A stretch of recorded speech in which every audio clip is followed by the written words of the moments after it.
সাথীরা নবীকে জিজ্ঞেস করে মাতা নাসরুল্লাহ,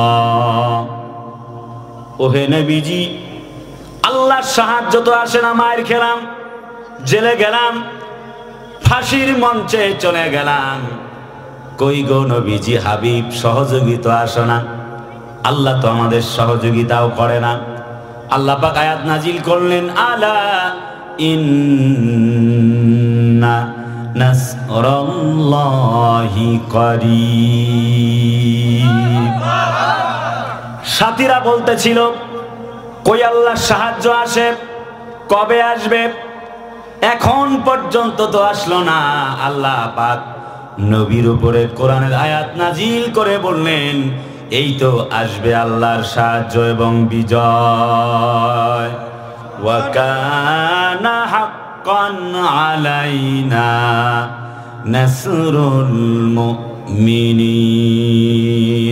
তোমরা ভয় পেও না, মনে রেখো যদি তোমরা মুমিন হতে পারো আল্লাহ রাব্বুল আমিন তোমাদেরকে বিজয় দিয়ে দিবেন। সুবহানাল্লাহ, জোরে কোন কেমনে বিজয় দিবে, কি হলে বিজয় দিবে? আল্লাহ পাক বলে ইন্নাল্লাযীনা ক্বালু রাব্বুনাল্লাহু সুম্মাস্তাকামু তাতানাজ্জালু আলাইহিমুল মালাইকাতু আল্লা তাখাফু ওয়া লা তাহজানু ওয়া আবশিরু বিল জান্নাতিল্লাতী কুনতুম তুআদুন। জোরে করুন আল্লাহু আকবার। যারা বলে আমার আল্লাহ, এই কথা বলবার পরে জেল হয়, জরিমানা হয়, ফাঁসির মঞ্চে পর্যন্ত চলে যায়, জীবন চলে যায়, তখনও বলে আমার রব আল্লাহ।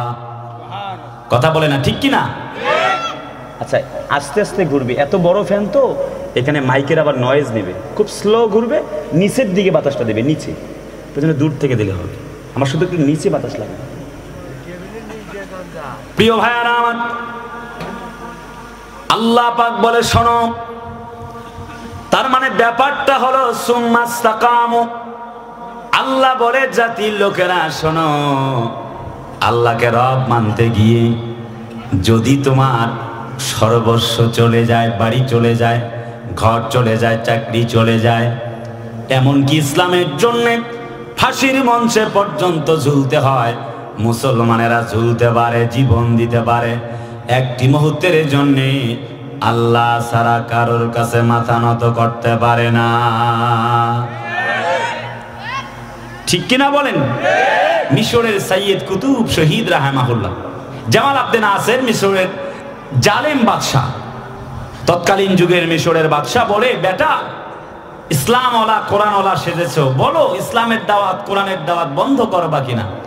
হযরতে সাইয়েদ কুতুব শহীদ বলে, জীবন দিতে পারি কিন্তু কখনো ঈমান দিতে পারি না। সুবহানাল্লাহ কোন? শুরু হয়ে গেল নির্যাতন, জেলের কারাগারে, জেলের কুঠরিতে তখন বন্দী করা হলো, একজাত পাগলা কুত্তা তার গারদে ঢুকিয়ে দিয়ে বলা হলো এদেরকে ক্ষত বিক্ষত করো, কামড়িয়ে কামড়িয়ে চিবিয়ে চিবিয়ে খাও। আল্লাহর বান্দা হযরত সাইয়েদ কুতুব শহীদ রাহিমাহুল্লাহ নামাজ আদায় করছে, আর কুত্তাগুলা আল্লাহর বান্দা সাইয়েদ কুতুবকে পাহারা দিতেছে। ওয়া কানা হাক্কান আলাইনা নাসরুল মুমিনিন। যদি তোমরা মুমিন হও আল্লাহ পাক বিজয় দান করবেন। আল্লাহ তাখাফু ওয়া লা তাহজানু ওয়া আবশিরু বিল জান্নাতিল্লাতী কুনতুম তুআদুন।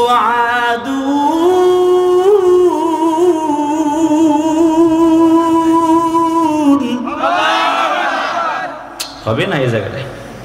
জোরে কন্না আল্লাহু আকবার। আল্লাহ বলে যাও ঈমান আনবার কারণে তাদের সফলতা আল্লাহ পাক আমি দিয়ে দিব, তাদের ভয় নাই, চিন্তাও নাই। ওয়ালা তাহিনু ওয়ালা তাহজানু ওয়া আনতুমুল আ'লাউনা ইন কুনতুম মুমিনিন। তোমরা ভয় পেও না, একটুকু চিন্তিত হও না, যদি তোমরা মুমিন হও তোমরাই বিজয় লাভ করবে। তার মানে বিজয় লাভ করবে কারা? আগামীর বাংলা হবে মুসলমানদের বাংলা। না, কথা আওয়াজ দিতে হবে, কথা বলে না, ঠিক কিনা? আগামীর পৃথিবী হবে ইসলামের পৃথিবী, আগামী সূর্য হবে ইসলামের সূর্য, আগামীর বাংলাদেশ হবে ইসলামের বাংলাদেশ। আল্লাহ বলে ইউরিদুনা লিউতফিউ নূরাল্লাহি বিআফওয়াহিহিম ওয়াল্লাহু মুতিম্মু নূরিহি ওয়ালাউ কারিহাল কাফিরুন।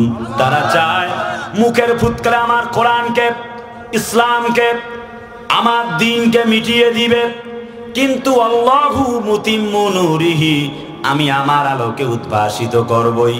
যতই তারা চেষ্টা করুক তারা কিন্তু পারবে না, পারছে না, পারার কোনো সম্ভাবনাও নাই। হযরত নবী যখন কোরআনের দাওয়াত দেন, চতুর্দিক থেকে বাধা শুরু হয়ে গেল। আমি আমার আলোচনার মূল পর্বে চলে গেলাম। নবীজি দাওয়াত দেন, আবু জেহেল, উতবা, সায়বা, মুগিরার গোষ্ঠীরা বাধা দিতে আরম্ভ করলো। কোরআন যখন প্রথম নাজিল হয়ে গেল হেরা গুহা নামক পৃথিবীর সর্বশ্রেষ্ঠ ইউনিভার্সিটিতে, হযরত জিবরাইল আসলেন, বললেন হাবিব পড়ুন, ইকরা বিসমি রাব্বিকাল্লাযী খালাক খালাকাল ইনসানা মিন আলাক। জোরে করেন আল্লাহু আকবার। আপনি পড়ুন আপনার রবের নামে, রিসাইট দ্য হোলি কোরআন। সুবহানাল্লাহ কোন? If you practice, if you recite the holy Quran in every single day, পড়ুন কোরআনটা প্রত্যেক দিনে, কোরআন আপনার হৃদয়কে সতেজ করে তুলবে। সুবহানাল্লাহ কোন? এই কোরআন পড়লে, আমার জাকারিয়া, প্রাণের জাকারিয়া ভাই বলেছে যে তার পিতা মাতাকে পর্যন্ত নূরের একটা ঝলমলে টুপি পরিয়ে দেওয়া হবে, ঠিক না? ঠিক তো? এই কোরআনের আয়াত নাজিল হয়ে গেল।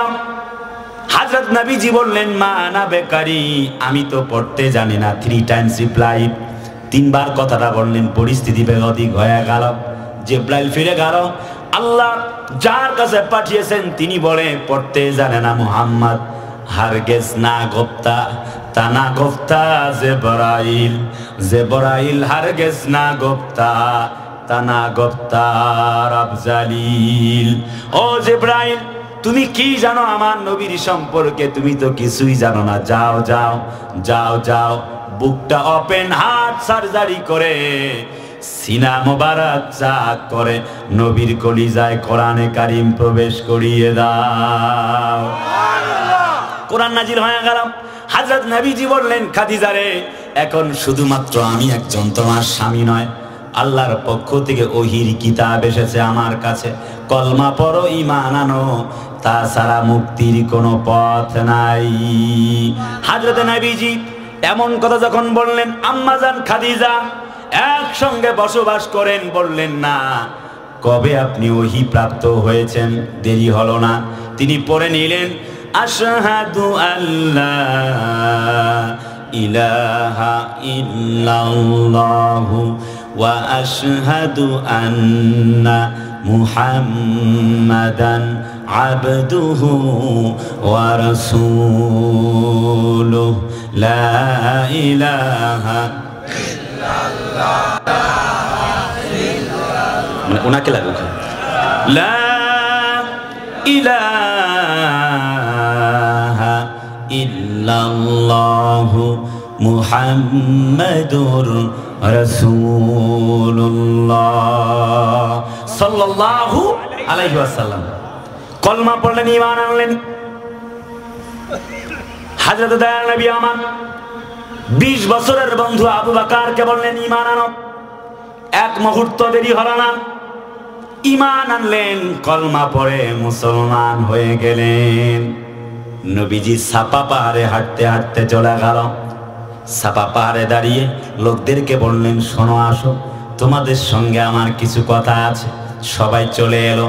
নবী বললেন, আমি যদি বলি এই পাহাড়ের নিচে তোমাদের জন্য শত্রু বাহিনী অপেক্ষা করছে, তোমরা কি মানবে নাকি? সবাই বলল, লা শাক্কা ফিহি আবাদা।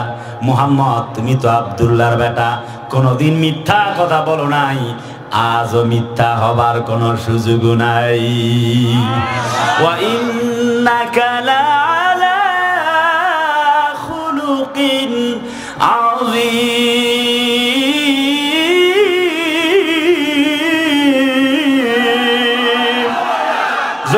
আল্লাহু আকবার। ও নবী হাবিব গো, গোটা পৃথিবীবাসীর জন্য এক মহান অনুপম চরিত্রের অধিকারী করে আপনাকে বানিয়েছি। মুহাম্মদ খরমরে মোস্তফা বস, মুহাম্মদ হাবিবে হামদে খোদা বাস। ও মুহাম্মদ, আমি তোমার জন্য পাগল, আর গোটা পৃথিবী আমার জন্য পাগল। সুবহানাল্লাহ কয় না? তুমি হচ্ছে রহমাতাল লিল আলামিন, আর আমি হলাম রব্বুল আলামিন।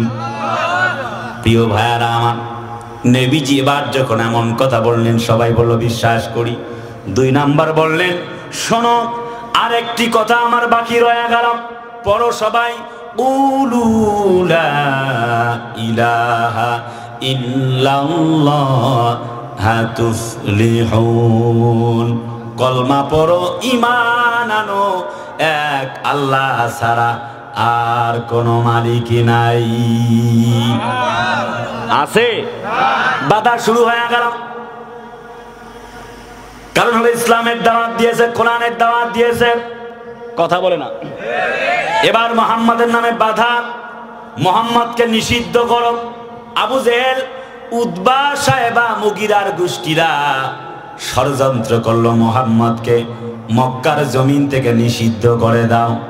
আল্লাহ বলে, হাবিব, একটুকু টেনশন করো না, এই মক্কাতে আমি আল্লাহ তোমাকে প্রসিদ্ধ বানায়া দিব।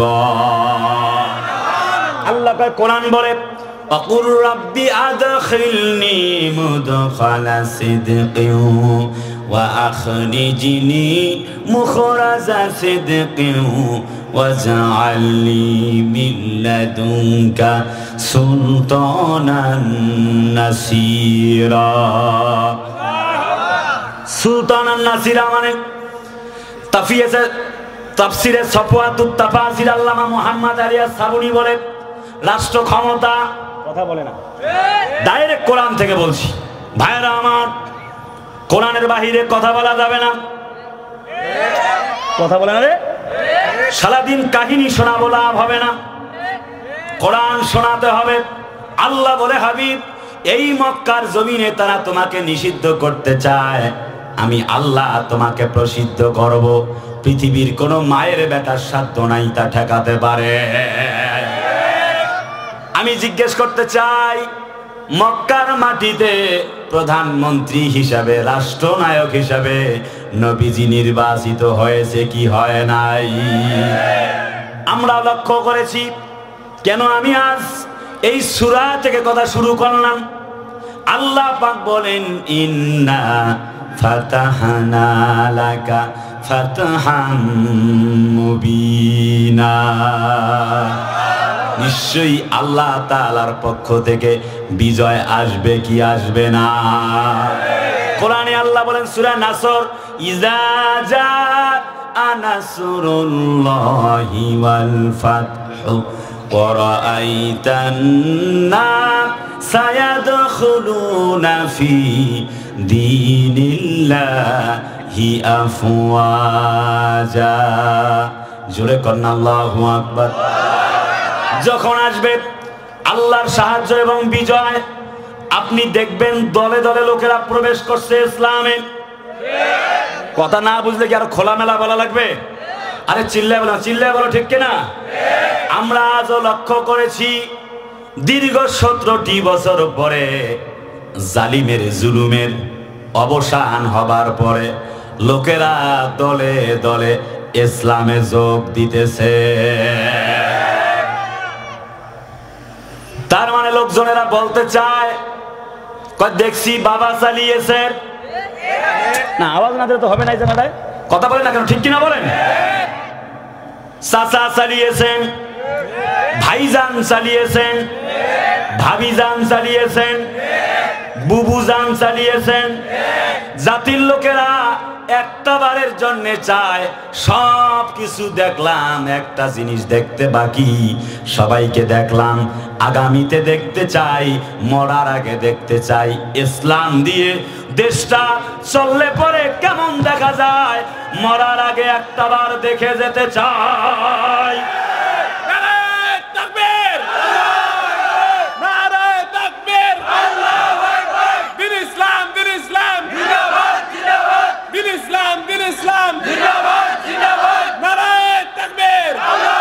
আল্লাহ বলে একটুকু টেনশন করো না হাবিব গনাবিগম, আল্লাহু মুতিম্মু নূরিহি ওয়ালাউ কারিহাল কাফিরুন।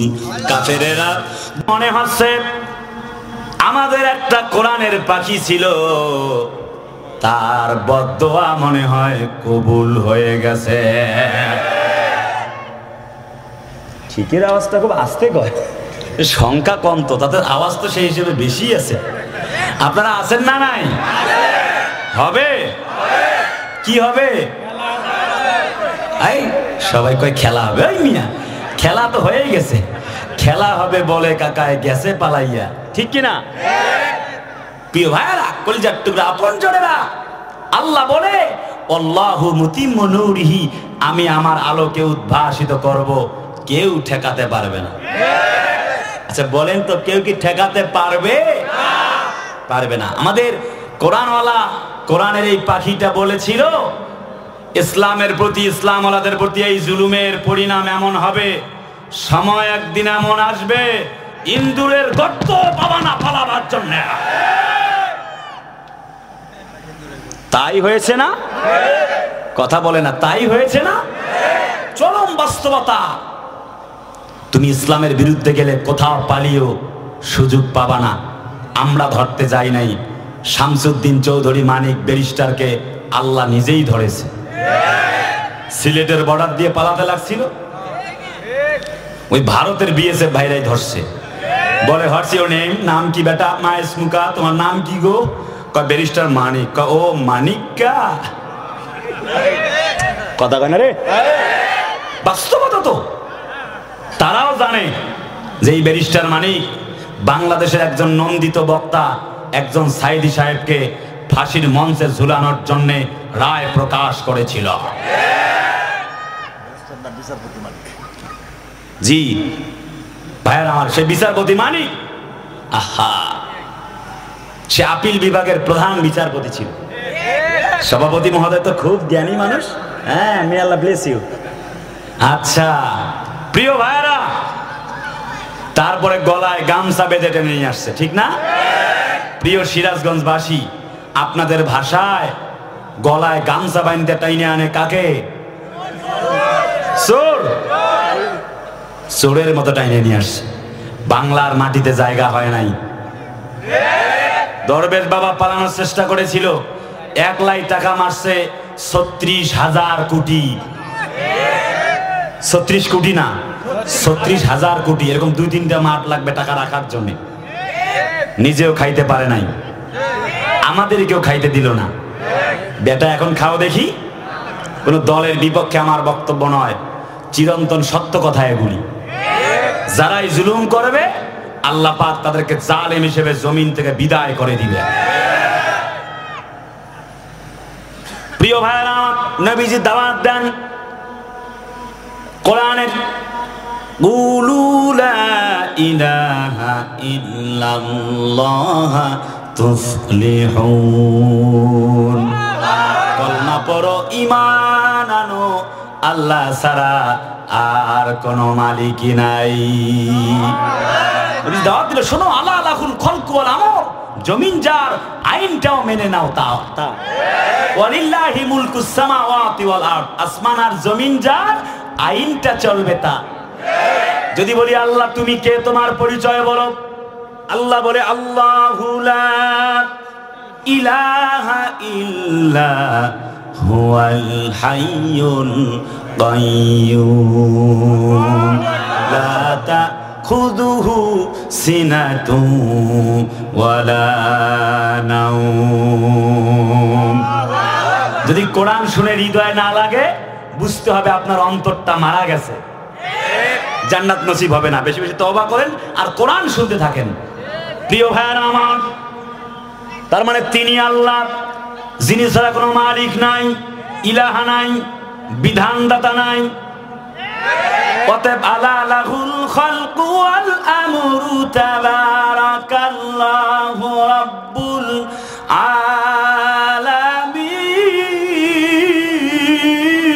আলামিন। অতএব জমিন যার, আইন চলতে হবে তার। ম্যাক্সপ্রো আইন চলবে না, ম্যাক্সট্রুডোর আইন চলবে না, এরপরে সাসিংপুর আইন চলবে না, সাসিংট্রোডোর আইন চলবে না, এরপরে নরেন্দ্র মোদীজির আইন চলবে না, জো বাইডেনের আইন চলবে না, ডোনাল্ড ট্রাম্পের আইন চলবে না। জমিন যা, আইন চলতে হবে তা। প্রিয় ভাইয়ার আমার, কারণ বক্তব্য কার? আল্লাহ লাহুল খালকু ওয়াল আমর, বক্তব্য কার? প্রিয় ভাইয়ার আমার, একটু গভীর মনোযোগ। তার মানে ব্যাপারটা হলো, আল্লাহ পাকের বক্তব্য অনুযায়ী ঈমান আনা লাগবে কার উপরে? যদি আমরা ঈমান আনতে পারি আল্লাহ পাকের জন্য, তবে কি হবে? ওয়ালাউ আন্না আহলাল কুরা আমানু ওয়াত্তাকাউ লাফাতাহনা আলাইহিম বারাকাতিম মিনাস সামাই ওয়াল আরদ। জোরে কোন আল্লাহু আকবার। এই যে আপনাদেরকে আল্লাহ বলে, আমাকে বলে, আপনাকে বলে, আমি নিজেও সহ আল্লাহকে ঘোষণা করছি। আল্লাহ বলে, যদি জনপদের লোকেরা ঈমান আনতো আর ভালো কাজ করত, মানে তাকওয়া অবলম্বন করত, তাহলে পরে আসমান আর জমিনের যতগুলি বরকতের দরজা আছে, সমস্ত দরজাগুলি আমি আল্লাহ খুলে দিতাম। আমার এই বাংলাদেশে আমি লক্ষ্য করেছি, ছোট্ট জীবনে কেউ যদি ভালো ডাক্তার হয়, মাস্টার হয়, তারে আমার দেশের রাষ্ট্র, আমার দেশের বিগত সরকার তারে টুরিস্ট ভিসা দিয়ে বিদেশে পাঠায়। আর আমি লক্ষ্য করেছি, এই বাংলাদেশে যত বড় বড় আলেম জন্মায়, তার জন্যে তত বড় বড় জেলখানা বানায়। আপনি মানলে মানেন, না মানলে নাই, আমার কি কথা কেন রে? কি অপরাধ আল্লামা মামুনুল হক সাহেবের? কথা বলে না রে? প্রমাণিত হয়েছে, মামলা খালাস পেয়ে গেল। ওই মেয়ে তার বউ ছিল, কিন্তু দূরদর্শিতার অভাব ছিল একজন আলেমের। আমি ভুল ধরছি না, তিনি আমাদের ওস্তাদ। দূরদর্শিতার অভাব আমি মনে করব, কারণ আলেমদেরকে কাঁচা কাজ করা যাবে না, কারণ শত্রু জালেম শাহী চতুর্দিক দিয়ে ধরার জন্য আমাদেরকে ঘোরে। ওই মুহূর্তে প্যান্ডামিক সিচুয়েশনে লিখিত কাগজ থাকা দরকার ছিল। বিয়া ইজাব কবুল হয়েছে, মানে স্বামী স্ত্রী কবুল। কিন্তু তারপরও বলতে চাইব, ওই যুগে ওই সময় 2 নম্বর জামাই সাকিব খান যখন ঘুরে বেড়ায় ওপেনে, সাংবাদিকের, হলুদ মিডিয়ার কুলাঙ্গার সাংবাদিকেরা একটাবার জিজ্ঞেস করে না, ও সাকিব খান আপনার কাবিননামা কোথায়? ওই যে সেই সময় পরিমণির মতো আদাল্যাংটা মহিলা ঘুরে বেড়ায়, কাবিননামা নাই, বিয়ের আগেই বাচ্চা পেটে। সাংবাদিকেরা জিজ্ঞেস করে না বেটি তোমার কাবিননামা কই? আর আমাদের একজন আল্লামা মামুনুল হককে এমন পরিমাণ হ্যাস্ত করেছে যা জাতির লোকেরা এখন পর্যন্ত ভুলে যায় না। ছোট্ট একটা বক্তা আমার ভাই মুফতি রফিকুল ইসলাম মাদানী, কথা কয় না রে? তা আমি তো মনে করি তার শরীরের থেকে কলিজাটা আরো বড়। কি চমৎকার করে হক কথা বলে। শুধু কি তাই নাকি, বন্ধু বড় আমির হামজা একসাথে বিশ্ববিদ্যালয়ে পড়েছি, খেলেছি, চলেছি। আপনাদের এলাকারও একজন সন্তান আব্দুল সাত্তার খান ভাই সাহেব আমাদের এই বিশ্ববিদ্যালয়ের ছাত্র ছিলেন, উনি আমার সিনিয়র। ভাইরা আমার, কি অপরাধ! মুফতি আমাদের আমির হামজার বিনা অপরাধে ফিটিং মামলায় তাকে 3টা বছরের বেশি জেলখানায় বন্দী করে রাখা হয়েছিল। কি অপরাধ! ডাক্তার জাকির নায়েকের দেশ থেকে বিতাড়িত করা হয়েছিল। কি অপরাধ! মুফতি কাজী ইব্রাহিমের তাকে জেলে বন্দী করা হয়েছিল। কি অপরাধ! আমাদের ডক্টর মিজানুর রহমান আজহারির তাকে দেশ থেকে তাড়ায় দেওয়া হয়েছে। ইসলামওয়ালা কোরআনওয়ালা যতগুলি আলেমদেরকে জেলখানায় বন্দী করে রাখা হয়েছিল, প্রত্যেকটা জেলের কারাবন্দী নিষ্পাপ ছিল, প্রত্যেকটা জেল মিথ্যা ছিল। কথা বলে না? কথা বলতে হবে ঠিক কিনা?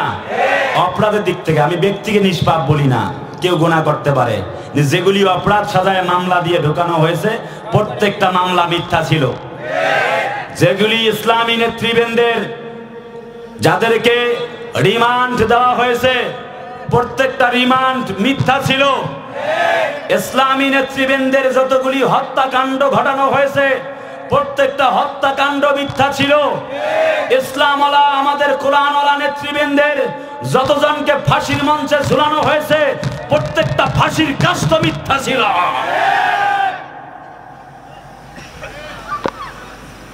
কথা বলে না ঠিক কিনা? আমার ভাইয়ারা, কলিজার টুকরা আপনজনেরা, আমি সেই কথাটাই বলছি আপনাদেরকে। আল্লাহর জমিনে আল্লাহ বলে ঈমান আনবে যারা সফল হবে তারা। বলেন তো দেখি ঈমান আনার দরকার আছে না নাই? একটু আর একটু গভীর মানাজাত।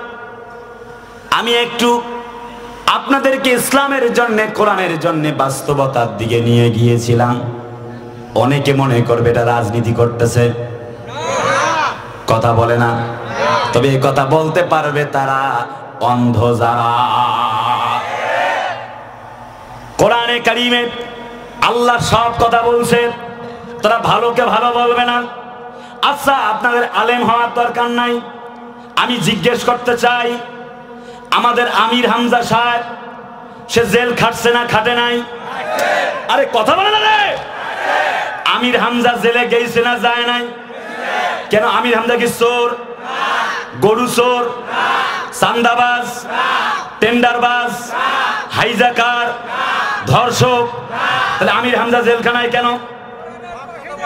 তুমি তোমার নেতার পক্ষ নাও মানে আল্লাহর কসম তুমি কুলাঙ্গার।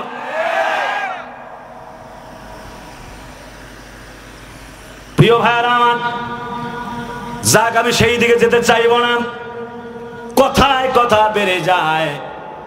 আমার কলিজার টুকরা বন্ধনেরা, আল্লাহ বলে ওয়া মাকারু ওয়া মাকারাল্লাহ ওয়াল্লাহু খায়রুল মাকিরিন। নবীজি কোরআনের দাওয়াত দেয়, তাইফে বাধা শুরু হয়ে গেল, দারুণ নদওয়ার বৈঠকে ফাইনাল হয়ে গেল। নবীজি আমার কোরআনের দাওয়াত দেয়, আব্দুল্লাহর বেটা মুহাম্মদকে বন্দী করো। কোরআন থেকে বলছি, সূরা আনফাল 30 নম্বর আয়াত।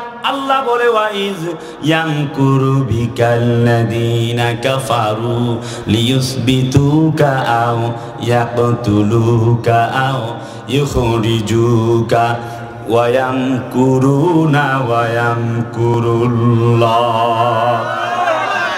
ওয়াল্লাহু খায়রুল মাকিরিন। আল্লাহ কয়, আমি বলি নাই, নবীর বিরুদ্ধে 3টা ষড়যন্ত্র হলো। 1, জেলে বন্দী করো, 2, তাকে হত্যা করো, 3, তাকে দেশ থেকে বিতাড়িত করো। সূরা আনফাল 30 নম্বর আয়াত। বিশ্বাস না হলে আপনারা একটু কোরআনটা খুলে দেখবেন। আল্লাহ বলে নবীকে 1 নম্বরে দারুন নদওয়ার বৈঠকে ফাইনাল হবার পরে শিহাবে আবি তালিব নামক জেলখানার কুঠিতে বন্দী করা হলো। বিনা অপরাধে আল্লাহর নবীজি 3টা বছর জেল খাটলো। নবীজি জেল খাটলেন একটি মুহূর্তের জন্য। আল্লাহ ছাড়া কারোর কাছে মাথা নত করে নাই। নবীজিকে হত্যার চেষ্টা, আল্লাহ নবীজি মায়ের নবীজি যখন হত্যা করবার চেষ্টা করানো হবে, আল্লাহ নবী বিশ্ব নবীকে আরো অনেক বেশি ষড়যন্ত্র করা হতো। নবীজি চতুর্দিক থেকে যখন কোরআনের দাওয়াত দেয়, বিনিময় কাফের বেঈমানরা বলে না না, আর মুহাম্মাদের দাওয়াত সহ্য করা যায় না।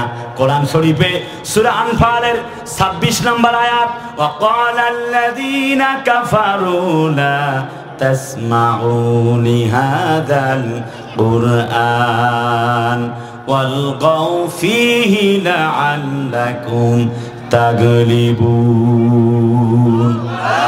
নবীজি যখন কোরআন তেলাওয়াত করতেন, আবু জেহেল বাধা দিত।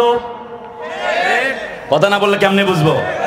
তার মানে আজও যদি কেউ কোরআনের মাহফিলে বাধা দেয়, বুঝতে হবে আবু জেহেলের উত্তরসূরি মুসলমানের বাচ্চা হতে পারে না। স্পষ্ট কথা। শুধু কি তাই নাকি, নবীজি কোরআনের দাওয়াত দেন, চতুর্দিক থেকে বাধা। নবীজি যখন দাওয়াত দিচ্ছিলেন ছাপা পাহাড়ে, মনে আছে তো? মনে আছে? বলতেছিলাম সেই জায়গাটায় কথা। আমার দয়ার নবীজি, মায়ার নবীজি এবারে যখন দাওয়াত দিচ্ছেন, আবুল আহাব বলে তাব্বাল্লাকা ইয়া মুহাম্মদ, ও বেটা মুহাম্মদ তুই ধ্বংস হয়ে যা। আল্লাহ বলে হাবিব গো, ওরাফানা লাকা যিকরাক, আমি এখন সিরিয়াল বাই সিরিয়াল কাহিনী আপনাদেরকে শোনাবো, একটু গভীর মনোযোগ দিয়ে শোনা লাগবে। আল্লাহ বলে হাবিব, ওগো দোস্ত তুমি টেনশন করো না, একটুকু তুমি ভয় পেও না গো নবী। হাবিব গো, আমি আল্লাহ কথা দিচ্ছি, আবু জেহেল, উতবা, সায়বা, মুগিরার গোষ্ঠী যতই লাফালাফি করুক লাভ হবে না। নবীজি মনটা খারাপ করে চলে যায়, বাড়ির দিকে ফিরছে। নবীজি আবু জেহেলের বাড়ির উপর দিয়ে তার বাড়িতে যাওয়া লাগবে। আর in the mean time on the way জিবরিল আমিন চলে এলো। কোরআনের আয়াত নাজিল হয়ে গেল, তাব্বাত ইয়াদা আবি লাহাবিন ওয়া তাব্বা মা আগনা আনহু মালুহু ওয়া মা কাসাব। জোরে কন্না আল্লাহু আকবার। আল্লাহ আয়াত নাজিল করলো, আবু জেহেলের 2টা হাত ধ্বংস হোক, 2 তার সম্পদগুলি ধ্বংস হোক, যা সে উপার্জন করেছে 2 নাম্বারি কইরা, অসৎ উপায়ে দুর্নীতি কইরা। কথা বলে না? আল্লাহর কোরআন বলছি সূরা লাহাব, সে যতগুলি সম্পদ অর্জন করেছে ধ্বংস হোক। আমি আর সাইড কথা কইতে চাইব না, আমি চরম বাস্তবতা লক্ষ্য করতে পারছি। বন্ধুরা আমার, ভাইয়ারা আমার, বলেন তো দেখি, বিচারপতি শামসুদ্দিন চৌধুরী মানিক সাহেব যা অর্জন করেছিল বিচারপতি থাকা অবস্থায়, সেগুলিকে এখন কি ভোগ করতে পারতেছে নাকি জেলখানায়? আরে কথা বলে না কেন ভাইয়ারা আমার? ওই যে হারুন আঙ্কেল, কথা বলে না, আয়না ঘর তৈরি করেছিল, কথায় কথা বেড়ে যায়। আমার ভাইয়ারা, আপনারা বলবেন হুজুর এগুলি রাজনৈতিক কথা, আমি বলবো আল্লাহর কসম রাজনৈতিক কথা নয়। আয়না ঘর তৈরির কথা আল্লাহ নিষেধ করেছে। আল্লাহ বলে ইন্নামাস সাবিলু আলাল্লাযীনা ইয়াজলিমুনান নাসা বিগাইরিল হক উলাইকা লাহুম আযাবুন আলীম। নিশ্চয়ই যারা মানুষকে জুলুম করে, অন্যায়ভাবে কষ্ট দেয়। আচ্ছা জিজ্ঞেস করতে চাই, একটা মানুষ কি 1-1.5 হাত জায়গায় বাঁচতে পারে? আরে ভাই জোরে কন্যাকে বাঁচতে পারে। নবীজির হাদিস অনুযায়ী যদি কেউ অপরাধ করে বিচারালয় আছে, সুপ্রিম কোর্ট আছে, এরপরে নিম্ন কোর্ট আছে, হাই কোর্ট আছে। বিচারপতি রায় দিবে, জেলখানায় বন্দি থাকবে, বিনিময়ে তার ফাঁসি হতে পারে। কিন্তু একটা হাত কবরখানা বানায়া ওইখানটায় থাকতে দেওয়া হবে, আজান পর্যন্ত শুনতে পারবে না। আল্লাহর কসম, এটা কোনো ভালো মানুষের কাজ হতে পারে না। এটা হলো মানবতা বিরোধী অপরাধ। আয়না ঘর মানে আয়না দিয়ে তৈরি এমন ঘর, কথা বলে না রে, এমন ঘর নাকি? যাক, আমি সেই দিকে যাইতে চাচ্ছিলাম না। আমি শুধুমাত্র বলতে চাচ্ছি আল্লাহর যে বক্তব্য, আল্লাহর বক্তব্য হলো ওই যে হাউন আঙ্কেলেরা দুনিয়ায় যদি ইন্নামাস সাবিলু আল্লাযিনা ইয়াজলিমুনান নাস, যত জালেম আসবে, ওই যে হাউন আঙ্কেলেরা, আল্লাহ কয় এই জমিনে যদি তারা অবৈধভাবে ইনকাম করে আবু লাহাবের মতো না খেয়ে পচে গলে মারা যাওয়া লাগবে। একটু গভীর মনোযোগ। কোরআনের আয়াত নাজিল হচ্ছে, আবু জেহেলের মনটা খারাপ। আবু লাহাব কয় বেটারে ধর। হুজুর হক কথা বলে কে ধর, কথা কয় না রে। আমি বিগত 15 বছরে অনেক লক্ষ্য করেছি। বলবে হুজুর বিগত 15 বছর কইলেন মানে গত সরকারের বিপক্ষে চলে গেল। আমি গত সরকারের কথা বলি নাই, তবে আমি বলেছি বিগত 15 বছর থেকে আমি ওয়াজ করি। এই 15 বছরে আপনারা ইন্টারনেটে অনেকে আমাকে দেখছেন, আমার মাইক কাইরে নেওয়া হচ্ছে, দেখছেন কিনা, কথা কয় না রে। আমাকে হামলা করা হয়েছে, দেখছেন কিনা। তার মানে হক কথা বলে যারা বাধার সম্মুখীন হয় তারা। আল্লাহর কোরআন এই জমিনে চলবে, কোরআনের কথা হবে। তুমি আবার কে, তোমার কাছ থেকে অনুমতি নেওয়া লাগবে, কারণ কোরআন আল্লাহর কথা চলবে। আল্লাহ কোন মরদের বেটা বেটির সাধ্য নাই আল্লাহর কোরআনের আওয়াজ বন্ধ করতে পারে।